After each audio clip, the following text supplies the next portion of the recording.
আমি হচ্ছে বিকেল 3টা, 3:30টার দিকে। তো তখন হচ্ছে আমি বাড়ি থেকে বের হই ঢাকা যাওয়ার উদ্দেশ্যে। তো চাঁদপুর, কালুখালী চাঁদপুর বাস স্ট্যান্ড থেকে আমি সৌহার্দ্য গাড়িতে উঠি। আমাদের এখানে আরও একজন লোক ছিল কালুখালের, উনি আর আমি পাশাপাশি সিটে উঠছি। তো ঘাটে যাওয়ার পরে তো 3 নাম্বার ফেরিঘাটে ঢুকছি। তো তখন হচ্ছে ওই ঘাটে যা দেখি যে ফেরি নাই। তো এখানে 10-15 মিনিট দাঁড়াইছি। তো দাঁড়ানোর পরে অনেকক্ষণ পরে একটা ফেরি আসছে। তো ফেরিটা হচ্ছে আসা মাত্রই হচ্ছে দাঁড়াইছে এখানে। তো ফেরিটা আনলোড হওয়ার পরে আমাদের গাড়িটা ওই ফেরিতে উঠবে, এরকম একটাই ছিল। তো ওই ফেরিটা সবে মাত্র আসছে, আর হচ্ছে আমাদের গাড়িটা দাঁড়াইছিল।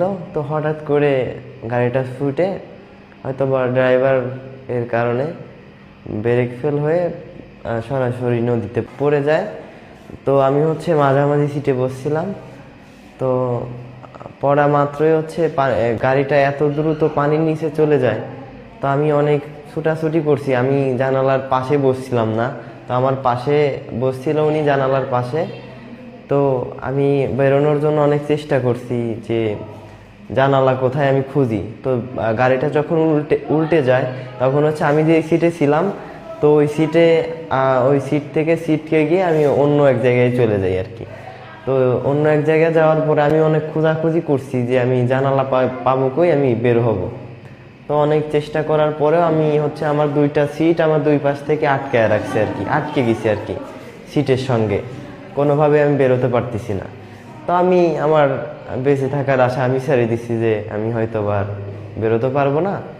তো যখন একদম লাস্ট সময়ে যখন আমার পাটা যখন বালিতে বাজছে, মানে নিচে যায় বালিতে বাজছে, তো তখন হচ্ছে আমি দুই পা দিয়ে আমি হচ্ছে চাপ দিছি আর কি উপরে বের হওয়ার জন্য।